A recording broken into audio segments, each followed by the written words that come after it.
ঠাকুর বলছেন, কেষ্টদা কখনো মায়ের গু চটকে দেখেছেন? আমি দেখেছি।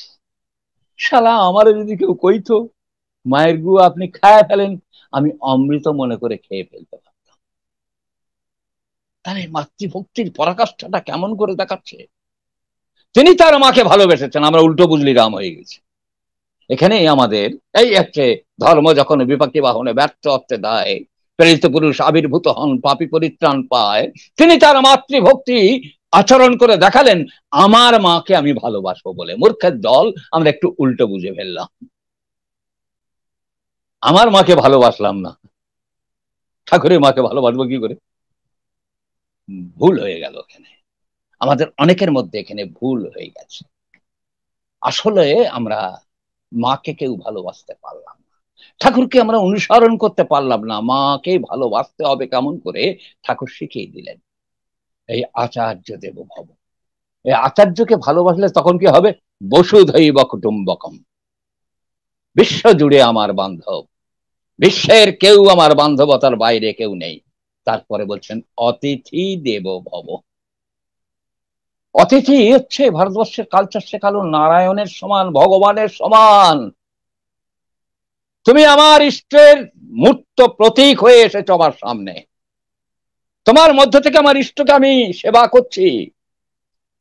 আমার গুরুর ইচ্ছা তাই, গুরুর ইচ্ছাকে রূপ দিতে আমি তোমাকে সেবা না করে আমি অন্ন জল গ্রহণ করতে পারি না। আমার ভারতবর্ষ শিখিয়েছে, আমার ভারতীয় কালচার শিখিয়েছে যে আগে অতিথি সেবা করো।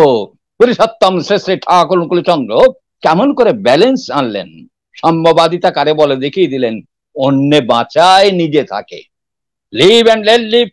যখন আমার পাশ্চাত্য কালচার বলছে বাঁচো এবং বাঁচাও, আপনি বাঁচলে বাপের নাম, বাঁচো এবং বাঁচাও, আর সেখানে পুরুষোত্তম শ্রী শ্রী ঠাকুর অনুকূলচন্দ্র বলছেন না, অন্যে বাঁচায় নিজে থাকে, ধর্ম বলে জানিস তাকে। কি সুন্দর করে বলছেন, পড়শিরা তোর নিপাত যাবে, তুই বেঁচে সুখ খাবি বুঝি, যা ছুটে যা ওদের বাঁচা, ওরাই যে তোর বাঁচার পুঁজি। এমনতর সমস্ত পারিপার্শ্বিককে ভালোবাসার তুক বা কৌশল বা মন্ত্র পৃথিবীর বুকে আর কোনো কেউ দিয়েছেন বলে আমার জানা নেই। এবং নিত্য পরিষেবা, নিত্য নিত্য। তা সাহেব, আমরা কিন্তু আগে খাই না, আমাদের গৃহস্বামী অপেক্ষা করে থাকে, দুপুর 12টা থেকে বেলা 3টে পর্যন্ত অপেক্ষা করে কখন অতিথি অভ্যাগত আসবে। যার দরুন জাগবে, মহাভারতে আছে দ্রৌপদী খেলে নাকি আর খাবার থাকে না, গৃহস্বামিনী অপেক্ষায় থাকে অতিথি সেবার জন্য। এই অতিথি সেবা না করা পর্যন্ত তারা অন্ন জল গ্রহণ করে না। আমার গুরু শ্রী শ্রী ঠাকুর অনুকূলচন্দ্র, তার এক ভক্ত শতু সান্যাল এবং কয়েকজন তারা বাইরে গিয়েছেন, তারা ফিরছেন না। এদিকে পরম পূজনীয়া বড় মা তিনি রান্না বান্না করে রেডি আছেন, কিন্তু ঠাকুর কিছুতেই খেতে বসছেন না। আমার শতু আসুক। এই বিশ্বের শ্রেষ্ঠ গৃহস্বামী তিনি অপেক্ষা করছেন তার শিষ্য সন্তানদের জন্য। তিনি মালিক, তিনি খেলে সব শিষ্যরা খুশি হবেন, কিন্তু মালিক আচরণশীল আচার্য তিনি। তিনি বলছেন না, ওরা যদি সেবা না করে, ওরা যদি ভোজন না করে, তাহলে কিন্তু আমি ভোজন করতে পারি না, আমি সেবা করতে পারি না। শত্রুসেনা লাস্টে বেলা হয়ে গেল, ওরা 2-3 জন তারা আসার পরে তারা খেতে বসলো, ঠাকুর তখন খেতে বসলেন। তা শোনো সাহেব, আমার গুরু কিন্তু আমাকে এইভাবে শিখিয়েছেন, আমরা তোমরা সেবা না করা পর্যন্ত আমরা গ্রহণ করতে পারি না। আমরা কি সেটা কি ভুল করি? ক্যাপেল সাহেব অবাক হয়ে গেছে। এখন সেবা, এখন পরিচর্যা, এখন অতিথি ভক্তি, অতিথি ভালোবাসা, অতিথি দেব ভব, অতিথি নারায়ণ, ঈশ্বরের সমান করে ভারতবর্ষের কালচার আমাদের শিখিয়েছে এমন করে ভালোবাসতে হয় প্রত্যেকটা অস্তিত্বকে, প্রত্যেকটা জীবনকে। সমাজতন্ত্রে কিন্তু এগিয়ে আসে, এখান থেকে সাম্যবাদে কি আসে? আচ্ছা, সাম্যবাদে এখানে ঝগড়ার কোনো বালাই নেই, কেন জানেন? যখন আমি পূজা করতে থাকবো, যখন প্রত্যেকের সঙ্গে প্রত্যেকের পূজ্য পূজক সম্পর্ক হবে, আমার যখন মনে হবে আমার এই প্রত্যেকে আমার ইষ্টের মূর্ত প্রতীক, প্রত্যেকেই আমার ইষ্টের প্রতিভু, প্রত্যেকের মধ্যে আমার ইষ্ট জাগরুক আছে, তাকে আমাকে সেবা করতে হবে, তখন কিন্তু পূজ্য পূজক সম্পর্ক হয়। তখন কিন্তু আর আগে কেউ প্রাণ করিবে দান পড়ি গেল হুড়ে হুড়ি, সেখানে কোনো চাওয়া নেই, পাওয়া নেই, শুধু দেওয়া আছে, দেওয়া আছে, লহ লহ লহ, আমার সবটুকু তুমি লহ। এই সবটুকু দেওয়ার প্রবণতা আছে। এই সবটুকু দেওয়ার যে প্রক্রিয়া, সেটা পুরুষোত্তম শ্রী শ্রী ঠাকুর অনুকূলচন্দ্রের শিষ্যরা সারা বিশ্বব্যাপী এই সবাইকে সেবা করা, পূজা করার পদ্ধতি তারা গ্রহণ করেছে। নিত্য উষাকালে উঠে তারা জগৎ সেবার জন্য প্রথম তারা ইষ্টভৃতি নিবেদন করে। ইষ্টভৃতির মায়া দেব কৃতাবৃত্তই তব প্রভ, ইষ্টভ্রাতৃ ভূত যজ্ঞই স্ত্রীপন্তু পারিপার্শ্বিকা।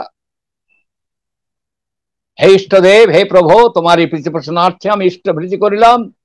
ইষ্টভ্রাতৃ ও জীব জগতের সেবা যোগ্য দ্বারা এই জীব জগৎ, পাহাড় পর্বত যত কিছু আছে, সূর্য চন্দ্র গ্রহ নক্ষত্র গাছপালা পশু পক্ষী, সবার, এমনকি নদী নালা খাল বিল, সবার পরিপূরণের জন্য, সবার তুষ্টির জন্য, সবার পরিতৃপ্তির জন্য আমি ইষ্টভৃতি অর্ঘ্য নিবেদন করলাম।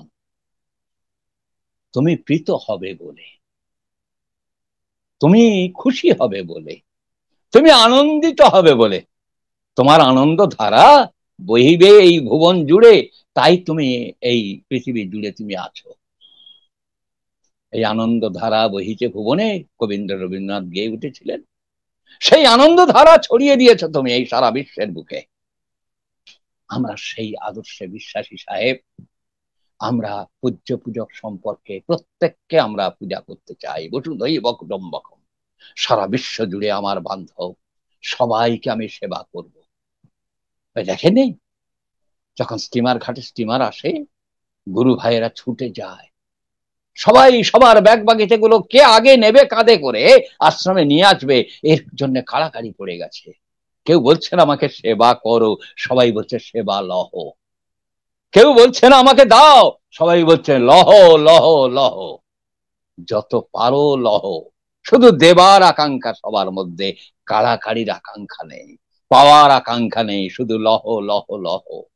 আমি সমস্ত পারিপার্শ্বিককে সেবা করব, ঠাকুর বলছেন ভ্রাতৃভোজ্য। কি অপূর্ব বিজ্ঞান! প্রত্যেকদিন দুটো করে ভ্রাতৃভোজ্য প্রতি মাসে তুমি নিবেদন করবে। আজকে যদি একসঙ্গে 1 লক্ষ মানুষ দুটো করে ভ্রাতৃভোজ্য দেয়, তাহলে 2 লক্ষ মানুষকে সেবা করছে। গড়ে দেখা যাবে প্রতিদিন লক্ষ লক্ষ মানুষ সেবা পাচ্ছে এই সৎসঙ্গী সমাজ থেকে। সারা বিশ্বের সমস্ত মানুষের মধ্যে এই সেবা সঞ্চারণা সৃষ্টি হয়েছে আমাদের অজান্তে, শুধু লহ লহ। কারোর ইচ্ছা নেই, কারোর আকুলতা নেই, দাও দাও দাও, সবাই বলছে লও লও লও।